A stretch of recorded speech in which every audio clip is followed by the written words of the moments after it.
La resurrección. Y yo quiero que hagamos base leyendo al apóstol Pablo inspirado, escribiendo a los Corintios en la primera epístola, en el capítulo 15, y vamos a leer la primera parte de ese capítulo hasta el versículo 9, desde el versículo 1, y así hacemos base a nuestra conversación en esta mañana. Me gustaría, más que compartir un sermón, buscar algunas realidades y compartir y terminar con conclusiones importantes al respecto de lo que es la resurrección, el tema por excelencia en el cristianismo. Así que leamos nuestro pasaje bíblico. Dice: además os declaro, hermanos, el evangelio que os he predicado, el cual también recibisteis, en el cual también perseveráis, por el cual asimismo, si retenéis la palabra que os he predicado, sois salvos, si no creéis en vano. Porque primeramente os he enseñado lo que asimismo recibí, que Cristo murió por nuestros pecados conforme a las Escrituras, y que fue sepultado y que resucitó al tercer día conforme a las Escrituras, y que apareció a Cefas y después a los 12. Después apareció a más de 500 hermanos a la vez, de los cuales muchos viven aún y otros ya duermen. Después apareció a Jacobo, después a todos los apóstoles, y al último de todos, como a un abortivo, me apareció a mí. Porque yo soy el más pequeño de los apóstoles, que no soy digno de ser llamado apóstol, porque perseguí a la iglesia de Dios. Hermanos, definitivamente, cuando hablamos del tema de la resurrección, estamos hablando de el tema culmen, el tema punta, el tema base de toda la fe cristiana. Lo vamos a ver poquito a poco, porque es interesante poder contemplar la resurrección desde un ámbito realista, teológico, pero también histórico y sobre todo bíblico. La realidad de este tema es que el apóstol Pablo lo plantea en este pasaje, en la primera epístola a los Corintios, pero no solamente aparece aquí.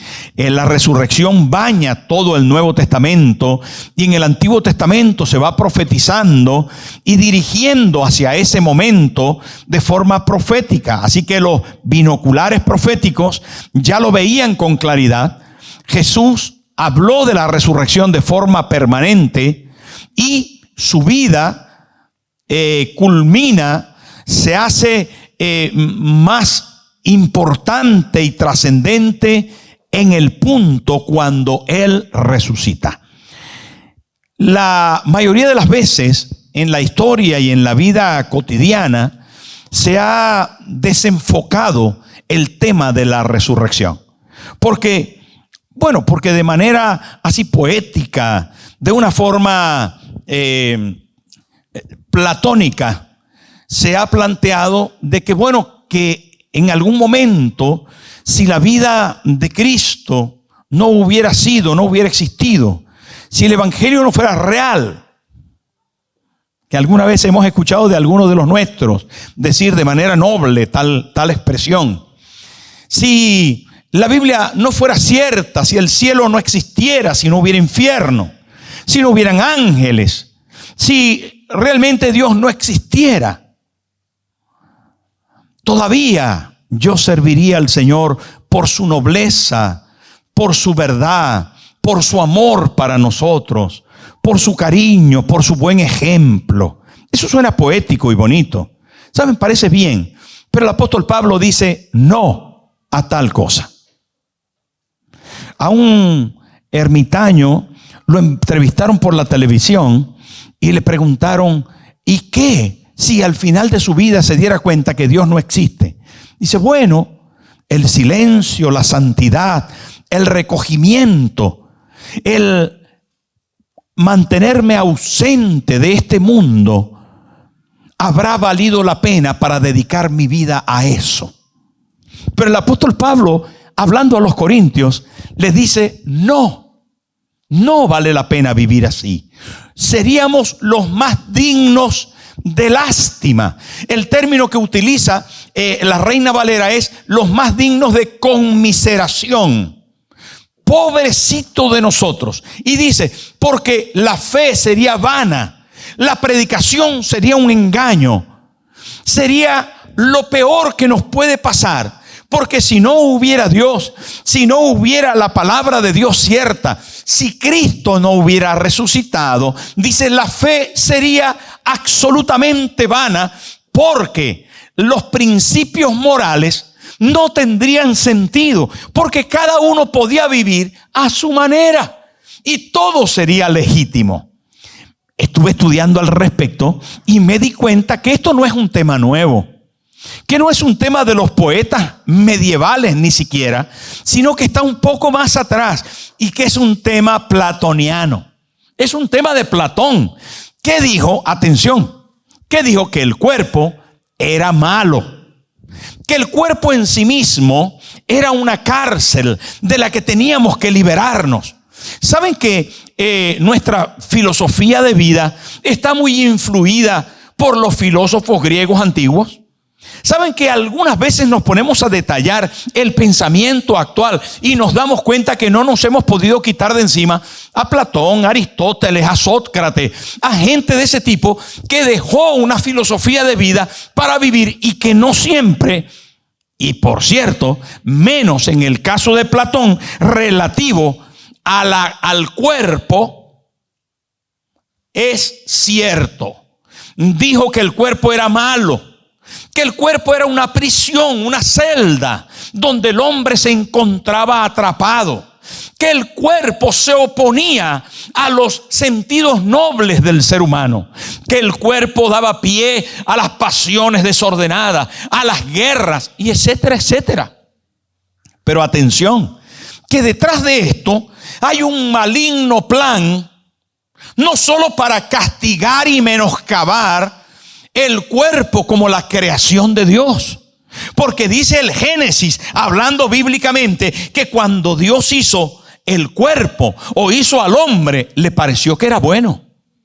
Y Él lo amasó del polvo de la tierra. Así que Dios, cuando creó al hombre, no dijo, bueno, le voy a poner el soplo mío porque si no esto no vale para nada. No dijo así. ¿Me estoy explicando? El cuerpo es bueno. ¿Cuántos dicen amén? El apóstol Pablo en sus epístolas y en los escritos bíblicos encontramos que el cuerpo Dios lo usa para ofrecerlo a Él en adoración, en alabanza, que nuestras manos son sus manos, que nuestro cuerpo es templo del Espíritu Santo. Por lo tanto, nunca el cuerpo es tomado en la palabra de Dios como algo negativo. Pero si Platón decía que era una cárcel, de hecho Santa Teresa de Jesús, por cierto, y muchos otros poetas y religiosos de la Edad de Oro en el siglo XVI español, digo que tenían el cuerpo como algo aberrante, terriblemente malo. Por lo tanto, Santa Teresa de Jesús decía que estaba presa en una cárcel y dice que estoy presa hasta que muero y muero porque estoy presa. Y expresiones de ese tipo que hacían que se martirizaran la gente, que se clavaran en la Edad Media, pero que no, amigos, no es la Edad Media que acabamos de ver en las imágenes de la televisión, tan repetidas, gente que se sigue azotando, castigando. Yo mismo, que en el colegio no me portaba bien y estudiaba en un colegio de monjas, agárrate, las monjas me hacían que me metiera, esto lo he repetido alguna vez, en los zapatos una piedra. Y entonces allí iba. No se la saque, porque tiene que pagar un sacrificio por haberse portado mal. Y ahí iba yo en el recreo con la piedra en el zapato, haciendo un sacrificio ahí para pagar el precio de mi pecado. ¿Saben qué? Esta filosofía de maltratar el cuerpo, de darte látigo y de clavarte y de azotarte y de que te peguen un latigazo por la espalda, esa es una filosofía platoniana que heredó el cristianismo tradicional, pero que de ninguna forma es bíblica. ¿Me estoy explicando? Atención, porque vamos a la conclusión de este pensamiento primero. Y es que si el cuerpo es malo, atención, si el cuerpo es una cárcel, si el cuerpo hay que doblegarlo y martirizarlo y acabar con él, ¿quién carrizo quiere que al tercer día el cuerpo se levante otra vez? ¿Quién quiere resurrección? Nadie quiere resurrección. Porque ¿para qué? Para volver a matar al cuerpo. ¿Se está dando cuenta del engaño del infierno sobre esto? Es que sencillamente el mundo contrario, el mundo adverso, el mundo antagónico a la fe verdadera cristiana, se encarga de opacar la resurrección. Porque sin resurrección se deshace absolutamente el cristianismo. Si Cristo no resucitó, entonces la muerte mantiene su poder sobre los hombres. Y si la muerte mantiene el poder sobre los hombres, el pecado sigue vivo, cuya consecuencia inmediata es la muerte. Y si el pecado sigue vivo, no ha sido cancelado. Estamos todavía en nuestro pecado. Y es lo que el apóstol Pablo intenta decir, que si no hay resurrección, no hay nada, que nuestra fe es vana, que la predicación es un engaño y que todavía nos mantenemos en el pecado. Ahora, queridos amigos, Cristo sí resucitó. Cristo resucitó de entre los muertos. Y necesitamos esta mañana evidenciarlo. Porque todos los acontecimientos bíblicos, especialmente los acontecimientos previos y posteriores a la realidad de la resurrección, se pueden comprobar. O sea, que uno puede decir, no, es que la Biblia, imaginemos que no sea verdad. No te puedes imaginar eso porque es que es verdad. Es que está aquí. Eso es como decirle que imagínense que yo no soy. O sea, que yo no estoy aquí. Bueno, es que eso no se puede imaginar. Es que usted se puede hacer alguna idea rara, filosófica, etérea, pero contradice la verdad. Y no es bueno contradecir la verdad, porque sencillamente nos encontramos en la locura. Voy a intentar explicarme. Yo sí estoy aquí. Estoy aquí porque hay unos testigos oculares. Porque hay unos testigos presenciales. Porque hay unos testigos escritos, administrativos, gubernamentales. Porque hay razones políticas para decir que yo estoy aquí. Porque yo estoy inscrito en el ayuntamiento de San Blas, que mola más. Es que yo vivo en la calle Filadelfia. Es que yo tengo un DNI español. Es que resulta que tengo, además de DNI, pasaporte y acta de nacimiento. Encima tengo libro de familia. Es que resulta que yo compro allí en el chino de mi barrio y me corto el pelo en la peluquería de Argeni. ¿Y saben qué? Resulta que el carnicero me conoce. Pero no solo que me conoce, que es que yo tengo una mujer que también tiene DNI. Y tengo 3 hijas y nietos y yernos. Y es que tengo vecinos. Por lo tanto, sería inconsistente de ninguna forma. Podría evitarse el hecho real de que yo existo. Ahora, cuando hablamos de Jesús y no de mí, sucede lo mismo. Es que vamos a ver, Jerusalén es un lugar geográfico. Y es que hay un lugar que es un jardín donde hay una tumba. Pero es que José de Arimatea, que conocía a Jesús, que le dio la tumba, existió verdaderamente. Es que Josefo, el historiador, es que otro historiador llamado Justo Mártir, es que otro historiador y el Imperio Romano y los registros históricos evidencian que Cristo sí existió, que tenía hermanos de carne y de sangre, por lo menos de su madre, que resulta que los discípulos son reales, que aparecen en los anales de la historia, vamos a ver que están inscritos, que son mencionados en los textos antiguos y que hay epístolas, cartas y evidencias literarias de que esto es real. O sea, que Cristo es tan real como que había César. ¿Y quién loco va a decir que el César no existió? Pues ¿saben qué? Hay más documentos acerca de Cristo que de César. Hermanos, que es que esto no es un tema de que podemos pensar que a lo mejor, bueno, pudiera ser que la realidad de esto es que se lo imaginaron, que se lo inventaron, que los discípulos robaron el cuerpo.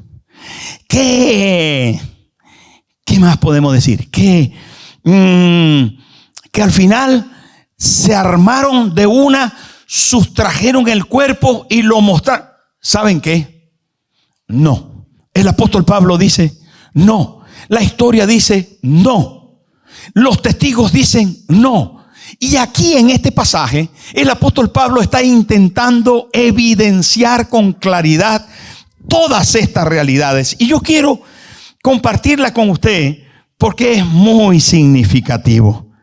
Si realmente nosotros somos creyentes, debemos darnos a la tarea de creer en la fe absoluta y totalmente bíblica. Y digo esto porque muchas veces olvidamos lo que eran las palabras proféticas al respecto de la resurrección. Lo que Cristo mismo, no solo una vez, sino por lo menos 6 veces Jesús mencionó acerca de su resurrección. Y esto nos hace comprender que era o un loco de atar o que era el Hijo de Dios. Y tenemos que decidir esta mañana. Tenemos que tomar sentido a nuestra fe porque la tiene. Nosotros no estamos basados en una fe filosófica. Hay muchas religiones en el mundo, miles. Y la mayoría de las religiones en el mundo están basadas en filosofías, en ideas. Por ejemplo, el zoroastrismo está basada en ideas. No se sabe si Zoroastro vivió o no vivió. No se sabe en el día que nació, en el día que murió. No se sabe dónde lo enterraron. No se sabe nada. No se sabe nada. Y usted busca y no se encuentra. Usted no sabe nada de algunos personajes filosóficos que dejaron pie a una religión. Pero en el mundo entero hay 4 religiones que están basadas en personas. En personas. La primera es Abraham. Y en Abraham está basado el judaísmo. Abraham es un personaje real que existió, pero que todos los judíos y los judaístas adoran a Abraham y saben que en el 1900 antes de Cristo Abraham murió. Y los anales de la historia no mencionan nada acerca de que si luego resucitó y se le apareció a los discípulos o a los creyentes en él o a los amigos o a los familiares. No se menciona que hubiera resucitado Abraham. Lo mismo sucede con Buda. Buda, ¿verdad? Un hombre que realmente existió, que hay escritos acerca de Buda y no pocos son reales. O sea, los escritos acerca de Buda son reales. El budismo tiene relatos originales de Buda que nunca afirmaron que él se hubiera levantado de la tumba, que él hubiera resucitado. No, más bien en los relatos antiguos, en cuanto a su muerte, es decir, en Mahaparinirvana Sutta, leemos que cuando Buda murió de esa muerte donde nada queda atrás ni delante, que murió absolutamente. Los budistas no dicen que se le apareció Buda resucitado a nadie, ni creen en la resurrección de Buda. Para nada. Buda murió y todos los budistas saben que está muerto. Lo mismo pasa con Mahoma, un profeta. Para los mahometanos, muchos de ellos árabes, van sencillamente a los escritos originales.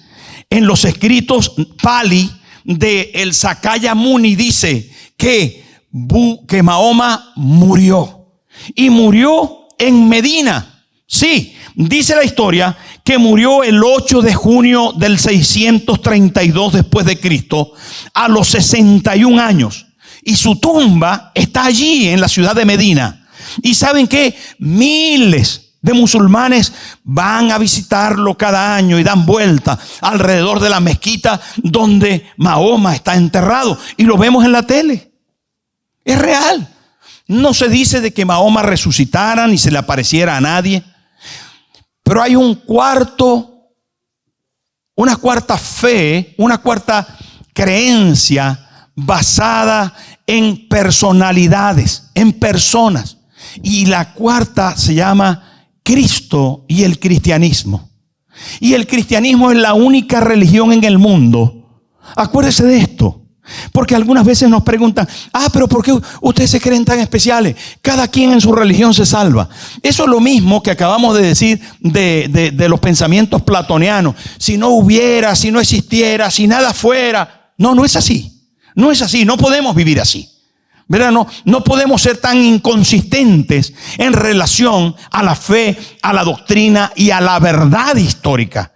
Entonces hay que tener un poco más de criterio. Y digo esto con cariño a todos, porque la iglesia cristiana necesita tener un criterio histórico, teológico, fundamentos básicos de nuestra fe. Y cuando hablamos de esto, hermanos, estamos hablando de Cristo, que dice no solamente que resucitó, es que los escritos del Antiguo Testamento profetizaron que se levantaría de los muertos. Es que él en los 4 evangelios, por 6 veces, él mismo dijo que resucitaría al tercer día. Y le voy a leer un versículo, porque hoy estamos conversando. Mire, el cristianismo está basado claramente en la resurrección de Cristo. Y dice sencillamente uno de los versículos bíblicos acerca de esta verdad, dice lo siguiente. Atención, desde entonces Jesús comenzó a explicar a sus discípulos que le era preciso ir a Jerusalén y padecer mucho de parte de los ancianos, de los principales sacerdotes y de los escribas, y ser muerto y resucitar al tercer día. Esto aparece en Mateo 16:21. Pero también aparece, hablando de su resurrección, Jesús, en Mateo 17:9. Aparece en 17:22 y 23. Aparece en Mateo 20:18 y 19. Aparece en Mateo 26:32. En Lucas 9:22 al 27. En Juan 2:18 al 22. Que aparece muchas veces. Ahora, hagamos un paréntesis. Si usted está en el bar de la esquina tomándose una Coca-Cola con un amigo, y el amigo le dice: mira, voy a Barcelona el próximo martes, y en Barcelona me van a matar. Usted dice: muchacho, ¿qué? Si en Barcelona me van a matar. ¿Y eso? Uno puede pensar, se lo soñó, lo pensó, lo amenazaron. Bueno, puede pensar muchas cosas. Pero después el amigo que está tomándose contigo la Coca-Cola, de tomarse otro trago, dice: pero no te preocupes, al tercer día voy a resucitar. Tú lo miras a la cara, le miras la Coca-Cola a ver qué es lo que está tomando. ¿Sí o no? ¿Sí o no? Dígame la verdad, por favor. Por favor. Usted dice: o está fumado, o está mal de la chola, o le está pasando algo, le está dando algo. Pero es que, atención, ¿vale? ¿Sabe qué? Paréntesis dentro del paréntesis. Mire, vale la pena reflexionar sobre esto. Vale la pena reflexionar porque, ¿saben qué? Porque Cristo estaba absolutamente loco para repetir por 7 veces en los evangelios algo como esto, o definitivamente era el Hijo de Dios. Porque él dijo: voy a ir a Jerusalén, voy a morir y al tercer día voy a resucitar.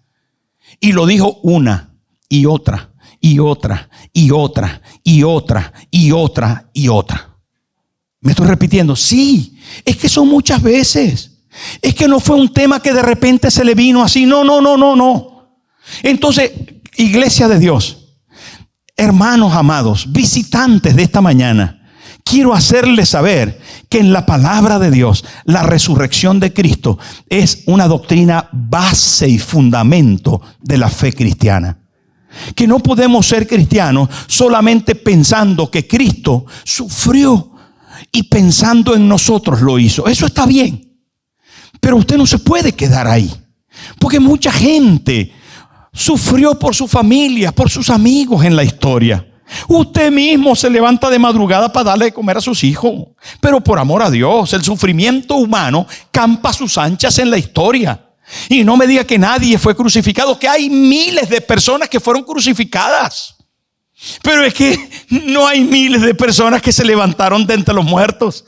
Entonces tenemos que hacer base firme al respecto de nuestra fe. Y es que la fe cristiana está basada en la resurrección de Cristo. Eso merece un aplauso al Señor.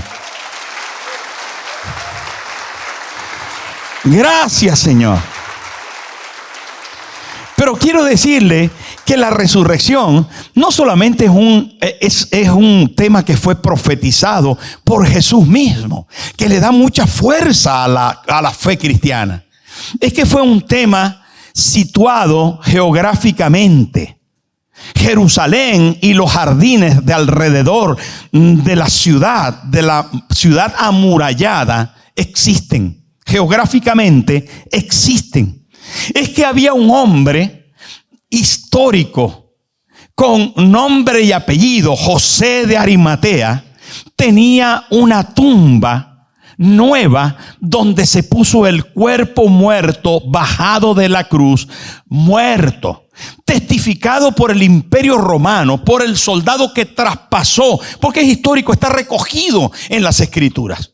O sea, fue escrito que uno lo lanzó y que de su costado brotó agua y sangre. Y dice el texto, dice el escrito literario comprobable, dice que lo bajaron muerto y lo sepultaron.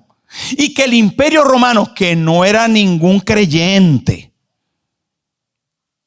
cerró la tumba y selló con un sello la piedra de más de 1 tonelada. Por eso las mujeres cristianas, cuando era domingo por la mañana, iban llevando especias aromáticas para ponerle al cuerpo del Señor, se preguntaban: ¿quién nos moverá la piedra? Porque aunque eran 2 mujeres, ellas no iban a poder moverla, porque se necesitaba por lo menos entre 10 y 20 hombres para mover una piedra gigante que tapaba la boca de la tumba. Son realidades escritas históricas. Y cuando ellas llegaron, la piedra había sido movida, no para que Jesús saliera, sino para que ellas entraran.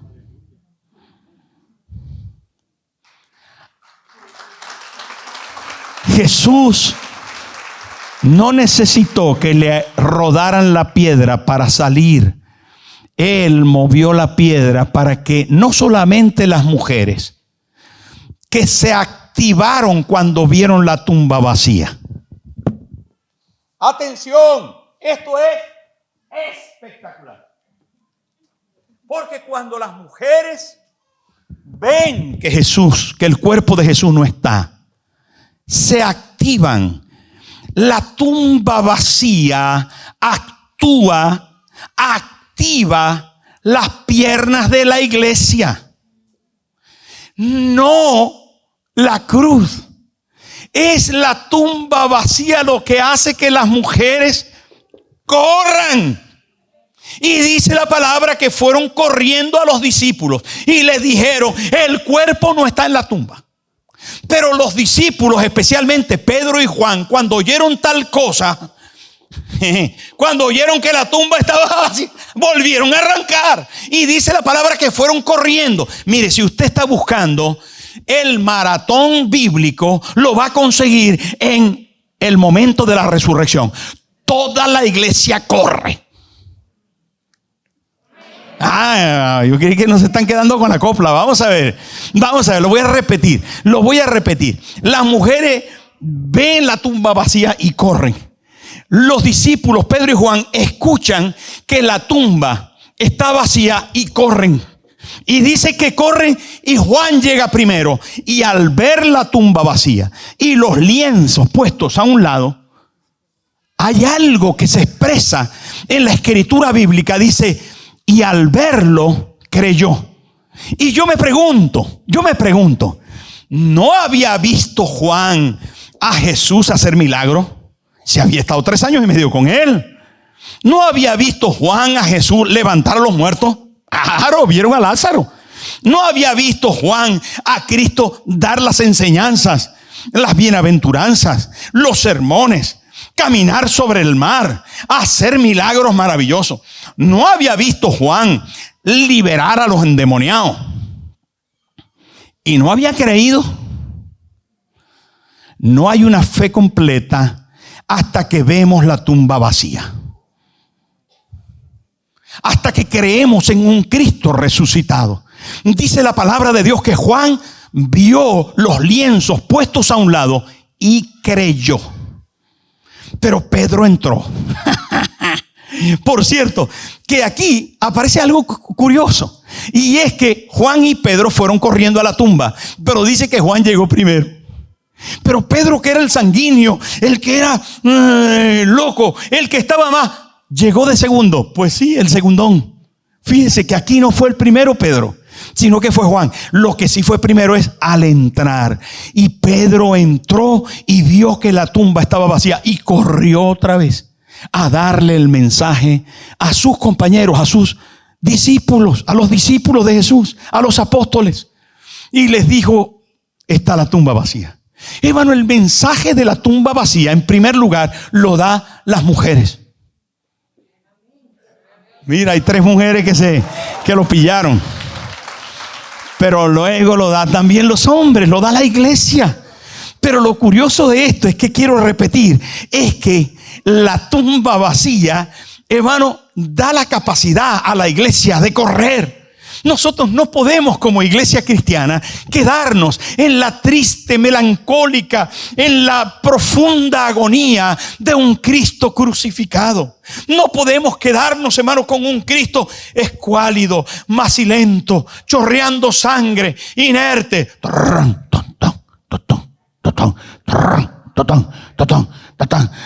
Así. Porque eso no es el todo del evangelio, hermano. No es el todo del evangelio. Lo digo de verdad con el más profundo y absoluto respeto. Lo que estoy diciendo es que si has creído en que Cristo pagó el precio por tu pecado, acuérdate que el pecado es erradicado de la raza humana, del ser, del creyente, del cristiano, es erradicado cuando Cristo se levanta de entre los muertos, cuando resucita. Porque a diferencia de Abraham, a diferencia de Buda, a diferencia de Mahoma, allí en Jerusalén la tumba está abierta y dice, no está aquí el cuerpo, ha resucitado.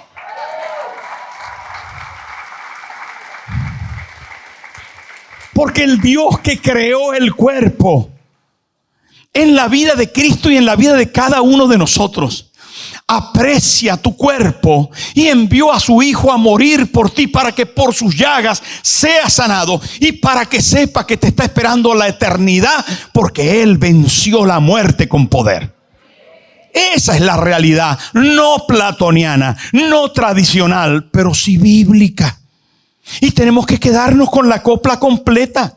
No podemos creer, hermano, ay, pobrecito. Yo me acuerdo cuando nosotros nos convertimos al Señor, los primeros días en la iglesia, cuando tomábamos la cena del Señor y el pastor nos decía, recordemos el sacrificio de Cristo. Y está bien, perfecto, pero a todos se nos salían las lágrimas.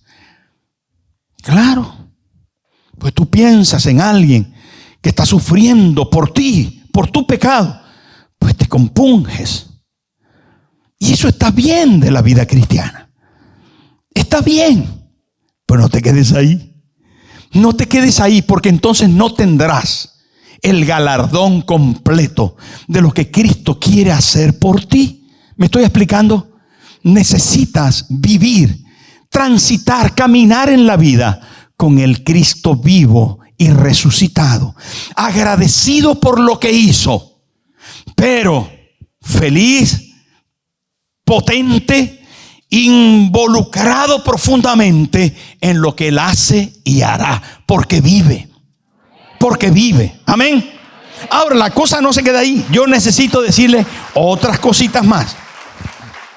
Mira, esto realmente no solamente nos habla de un Jesús real, de un Jesús que definitivamente murió por nosotros y resucitó y está vivo, sino que cuando los discípulos creen esto, se dan a la tarea de comenzar a predicar el evangelio. Y el evangelio lo basan, como dice el apóstol Pablo. Atención, volvemos al capítulo 15 de Primera a los Corintios. Y dice que el apóstol Pablo, hablando, les predicó la verdad. Lo tenemos en la pantalla. Además os declaro, hermanos, el evangelio que os sé que es lo que Pablo predicaba. Pablo predicaba, el cual también recibisteis, en el cual también perseveráis. Dice el versículo 2, por el cual asimismo, si retenéis la palabra que os he predicado, sois salvos, si no creísteis en vano. Este vano, atención, este vano se repite más adelante en el capítulo, haciendo saber a qué se refiere este vano. Y este vano se va a referir a ignorar la resurrección de Cristo. Pero vamos al versículo 3. Dice, porque primeramente os he enseñado lo que asimismo recibí. ¿Qué era la enseñanza del apóstol Pablo? Y lo vamos a escuchar a continuación. Dice, yo les he enseñado lo que recibí. Lo que él había recibido. ¿De quién lo había recibido? Lo había recibido de Cristo mismo, que se le apareció en el camino a Damasco. Lo había recibido de los apóstoles que habían estado con Cristo, de Pedro, de Juan, de Jacobo, que estaban, ¿dónde? En Jerusalén, y que él se presentó a ellos. Así que él lo había recibido primero de Cristo, que se le apareció y habló con él y estuvo con él a profundidad en sus experiencias espirituales. Pero luego él fue a la iglesia, como usted está aquí, para ser enseñado. Dice que Cristo, esto es lo que él aprendió y es lo que él estaba enseñando, que Cristo murió por nuestros pecados. ¿Cuántos dicen amén? La sangre de Jesucristo me limpia de todo pecado. Pero atención, dice, conforme a las escrituras, porque esto no solo aparece en una parte, es la escritura entera hablando de que la sangre de Cristo nos limpia de todo pecado. Después viene el versículo 4 y dice, y que fue sepultado. No es menos importante el hecho de que Jesús no solamente sufriera y derramara su sangre, tenía que morir. Jesús tenía que morir. Los anales históricos dicen que Jesús fue bajado de la cruz muerto, que murió. Diga conmigo, Jesús murió. Vale, es importante para la fe que Jesús murió, porque hay quien ha dicho no murió, le dio un paro cardíaco y se quedó ahí chorreando sangre por un rato, pero después revivió. No es así. La historia dice que el soldado traspasó su costado, salió agua y sangre y Cristo expiró, murió. Murió, y no solamente murió, fue sepultado. Solo se sepulta a los muertos. Vale, lo digo así para que usted sepa qué es lo recogido en la escritura al respecto de la verdad. Y dice, y que resucitó, ¿cuándo? Al tercer día, un domingo como hoy por la mañana. Un domingo temprano por la mañana, Jesús resucitó. Y eso es el mensaje que el apóstol Pablo está enseñando no solo a los corintios.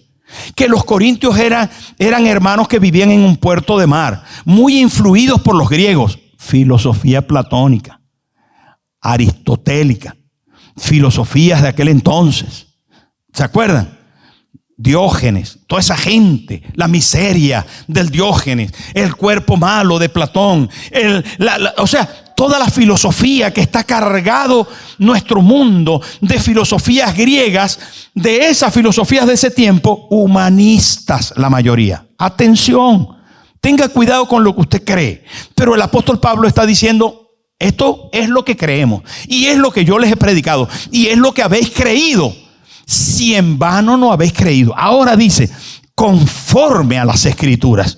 Todo lo está documentando. Esto no es un tema de que si no fuera. No, si no fuera no. Si no fuera no. Eso es como preguntarle a alguien, y si el caballo de Simón Bolívar, yo qué sé, hubiera tenido 6 patas, ¿qué? O sea, ¿usted para dónde va? Bueno, yo voy, no lo sé, pero voy. No, espérese. Hay que ser consistente en lo que nosotros creemos. El apóstol Pablo está repitiendo conforme a las Escrituras, conforme a las Escrituras, conforme a las Escrituras. Su enseñanza está documentada. ¿Vale? Usted dice, yo soy propietario de este terreno. ¿Dónde está el documento de propiedad? Yo soy español. Muéstreme su DNI. Lo para la policía. Muéstreme su carnet de conducir. Normal. Usted tiene que estar documentado. ¿Sabe qué? Me apasiona este tema. Es que es el tema. Es el tema. Pero Pablo ahora, aquí a los corintios, les dice, yo les voy a explicar por qué razón nosotros creemos en la resurrección. Y todavía ahonda más, versículo 5. Atención, le dice, y que apareció a Cefas. Ahora, Pablo dice, vamos a hacer un juicio y yo voy a llamar a los testigos. Y los testigos en primer lugar se llama Cefas. Cefas es Pedro. El nombre de Cefas es el mismo Pedro, ya lo sabéis. Por lo tanto, él dice, al primero que se le apareció fue a Pedro. ¿Por qué menciona en primer lugar a Pedro? Porque Pedro había sido uno de sus discípulos, que había estado en la delantera, pero cuando Cristo estaba siendo juzgado, el primero que lo negó fue Pedro. ¿Cuántas veces lo negó? 3 veces. La muchacha le preguntó, ¿tú eres de los de ellos? No, yo no. ¿Tú eres de los de ellos? ¿Qué te he dicho que no? Dice, pero es que me parece que tu hablar te delata. Y él maldijo y se enojó y contradijo y renegó. Y cuando sucedió eso, ¿qué pasó? ¿Qué se oyó? El gallo cantar. Se oyó al gallo cantar porque Pedro lo negó. Ya Jesús se lo había dicho, antes que el gallo cante me negarás 3 veces. Pero no solamente Pedro negó a Jesús, se devolvió a pescar. Se fue y convenció a los demás, vámonos a pescar otra vez al mundo antiguo. Se desanimó, se desalentó. Pedro, el que más impulso tenía aparentemente, fue el que más miedo, temor tenía. Por lo tanto, el hombre se nos desanimó. Pero el primero que le aparece es, dice el apóstol Pablo, a Pedro. ¿Por qué se le aparece a Pedro? Se le aparece porque quiere deshacer el temor de él. De hecho, cuando se aparece a los discípulos, le dice, paz a vosotros. Los tranquiliza porque están desesperados. Ellos creen que ahora el imperio romano va por ellos y que los va a matar a todos. Pero no solamente Pedro aparece como testigo, sino en el versículo 6 dice, versículo 5, perdón. Después a los 12. Se apareció a los 12, como les dije, porque estaban atemorizados. Pero dice el versículo 6, dice, después apareció a más de 500 hermanos a la vez. 500 a la vez. Mire, usted puede ver una aparición como la de Cristo resucitado y tener un efecto óptico, alguna confusión. Yo miro la luz fija, cierro los ojos y hago así y sigo viendo la luz. ¿Verdad? Eso nos pasa a todos. Y pudiera ser que alguno se confundiera. Pudiera ser que algún raro también hubiera entre los discípulos, que viera apariciones y sueños como tenemos algunos entre nosotros, que tienen de vez en cuando unos sueños extraños y unas cosas y que son así muy... pero no 500. No puede tener 500 a la vez. Una ilusión óptica. O sea que Pedro, que los 12, que 500 eran testigos oculares, testigos presenciales. No todos eran raros, algún raro había, pero eran muchos testigos. Pero dice más todavía, dice de los cuales muchos viven aún. O sea, que no solo habían sido testigos oculares, sino que eran testigos presenciales y que además podían testificar en el momento en que Pablo estaba diciendo esto. ¿Es convincente? Es lo que el apóstol Pablo, inspirado por el Espíritu Santo, está haciendo. Y lo que nosotros tenemos que creer. No hay duda en esto. Son evidencias históricas, escriturales, legales, firmes para creer en la resurrección. Versículo 7. Después apareció a Jacobo. Y aquí es la última evidencia, porque Jacobo era hermano del Señor, más bien medio hermano. Jacobo, también llamado Santiago, aparece al principio de los evangelios, especialmente en Juan, y dice que los hermanos de Jesús no creían en él. Y esto no es una cosa rara. La confianza en la familia hace que uno desprestigie o menoscabe un poco a quien tienes al lado por la confiancita. Por ejemplo, imagínese que en mi pueblo diga, no, Tomasito tiene en Madrid una iglesia numerosa. Y otros que dicen ahí, Tomasito, pero si ese estudió conmigo, ¿qué va a tener ese? ¿Se da cuenta de lo que le digo? Es una cosa así. Dice, no, pero si no, tu hermano va a ser presidente. Mi hermano, si mi hermano se ha criado conmigo. Me estoy explicando, hermano. Lo mismo le pasaba a los hermanos de Jesús. Jacobo no creía al principio. Dice la palabra, sus hermanos no creyeron en él. Pero cuando llega aquí, el apóstol Pablo dice que Cristo se le apareció a Jacobo. Se le apareció a Jacobo. ¿Por qué? Porque Jacobo se convirtió al Señor. En la epístola de Santiago, que aparece en la Biblia, uno de los libros de las epístolas del Nuevo Testamento, se llama Santiago, y aparece Santiago, siervo del Señor Jesucristo. Lo había recibido como su Señor y Salvador. Al fin se había convertido. Y hoy nosotros podemos recordar al apóstol Santiago, porque en Santiago de Compostela, aquí en España, tenemos una catedral del apóstol Santiago. Es el mismo. Digo, que dicen que ha venido a Santiago de Compostela. No lo sé si ha venido o no. Lo que sí es que se convirtió en un apóstol histórico, real. Evidencias de la conexión con el resucitado. Ahora, hermano, ¿a dónde vamos, pastor? ¿Qué me cuentas de todo esto? Que después de los apóstoles hubo un despliegue poderoso, impresionante, de gente que no solamente creyó en el resucitado, sino que dieron sus vidas. Mire, yo no sé usted, pero yo, por la verdad, sería capaz de hacer algún sacrificio.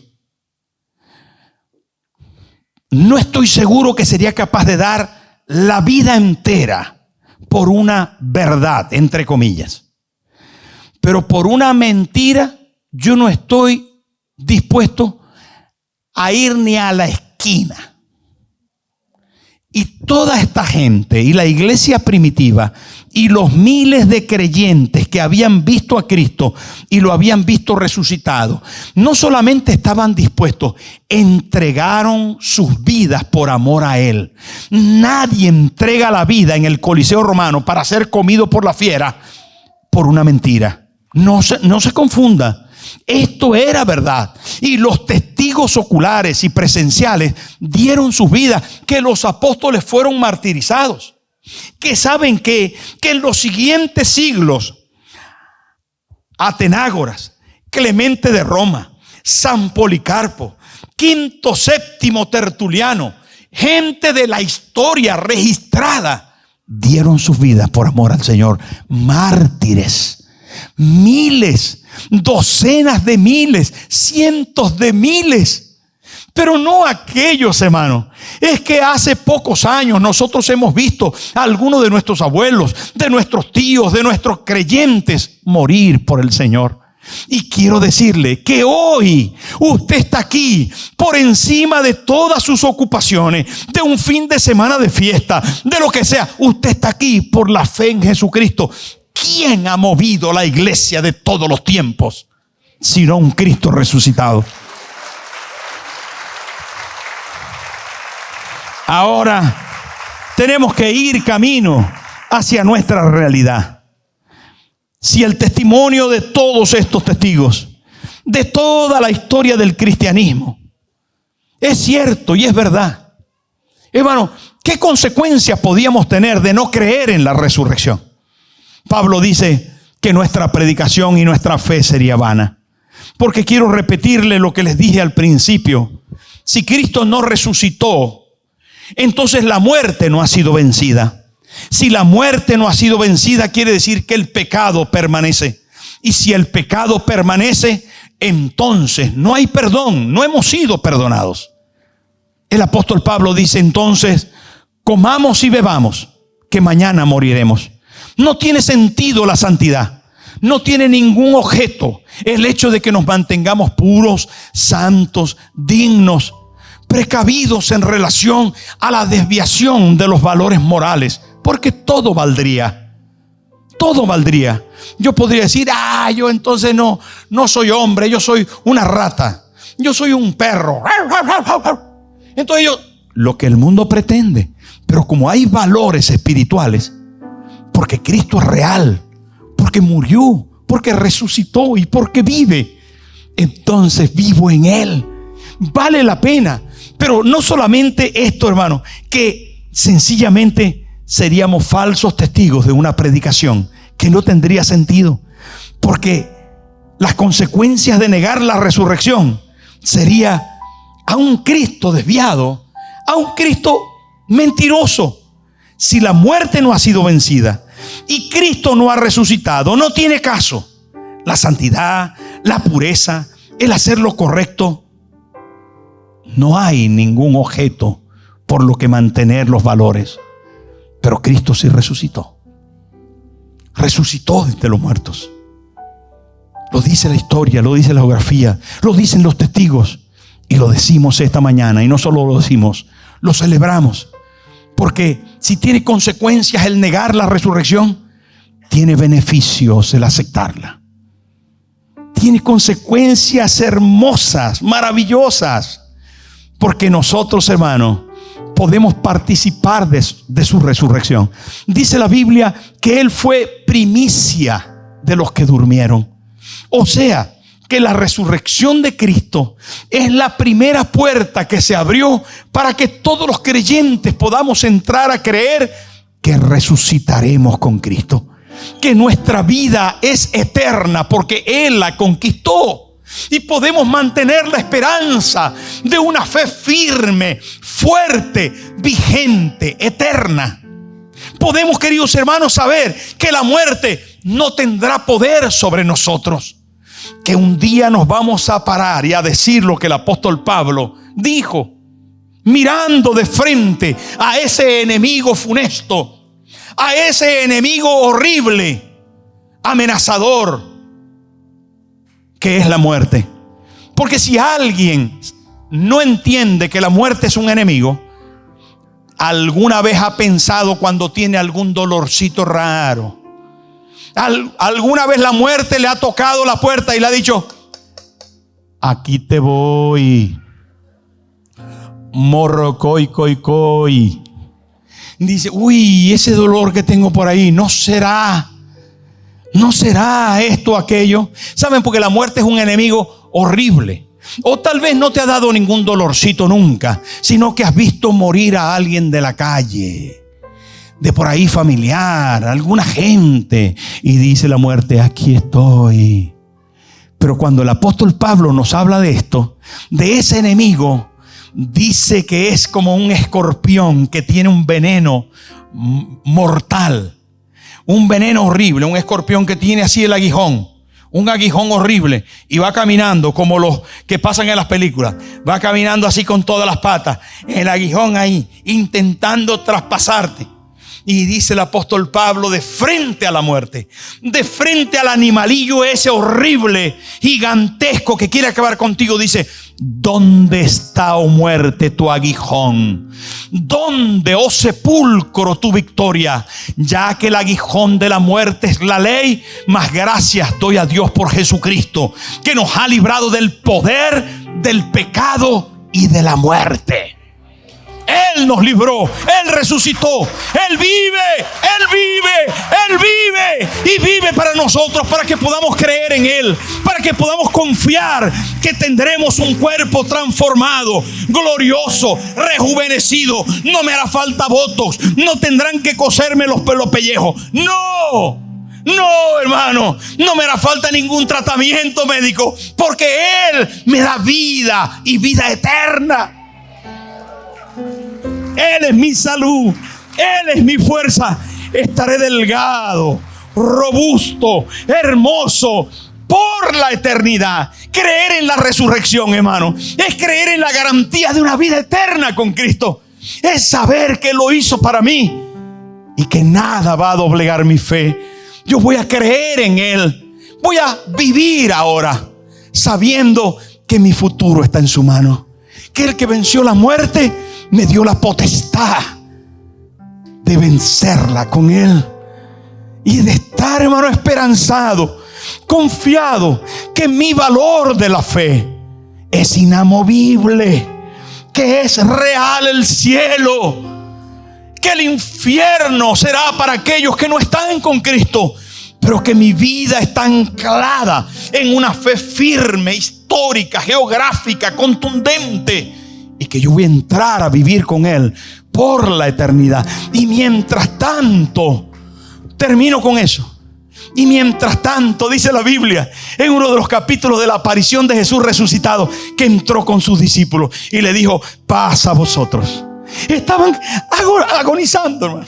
Estaban ahí todos frustrados en una situación terrible. Y Jesús le dice: paz a vosotros. ¿Y saben qué les dice?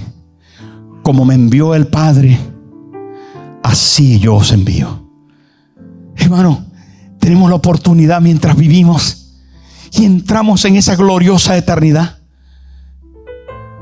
de compartir la realidad de una fe real. No de una filosofía, de una idea, sino de una fe real.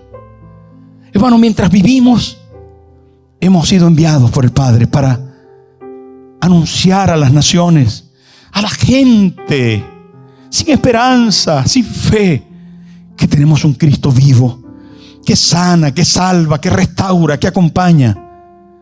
¿Y saben qué hizo después Jesús? Sopló.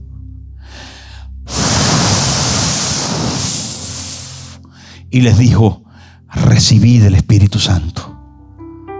Qué bonito esto. Y hoy está aquí con nosotros. Hoy está aquí, hermano. Él está aquí. Está vivo. Es real. Y quiere estar contigo, dentro de tu corazón, morar ahí y acompañarte también de la mano, vivir contigo, para que podamos, hermano, hacer su voluntad, agradarle, servirle, honrarle, ver hecho realidad todas sus promesas. Ponte en pie, porque quiero invitarte en esta mañana a celebrar a un Cristo que vive, y que vive por los siglos, y que vive para ti, y que te vivifica, que te resucita con Él. No es solamente un tema histórico y una fe tradicional, es la realidad de la vida cristiana. Cierre sus ojos. Cierre sus ojos. Usted que está por primera vez, espero que haya entendido todo esto. Hay libros y libros y libros que hablan de las evidencias claras y firmes de la resurrección. Pero esta mañana y en este momento, yo quiero que te encuentres con el resucitado. Y lo puedes hacer abriendo la puerta de tu corazón. Porque todo esto que he dicho, lo he dicho con el propósito de que tú abras tu corazón para que tengas una experiencia con el resucitado. Si está vivo y te ama y te está buscando y has venido a la iglesia, entonces ¿sabes qué? Lo puedes recibir. Puedes vivir con Él porque es real. Necesitas ser sanado, necesitas ser perdonado, necesitas ser restaurado. ¿Qué necesitas? Ese Cristo vivo lo puede hacer. Diga conmigo: Padre Celestial, en esta mañana entiendo la resurrección y quiero abrir mi corazón a Cristo, al resucitado, el que vive y reina por los siglos. Jesús, te invito a mi corazón. Entra a mi vida. Perdona mis pecados. Desde este día quiero vivir contigo. Quiero amarte y servirte el resto de mi vida. Toma mi vida para siempre. Gracias. Gracias, Señor.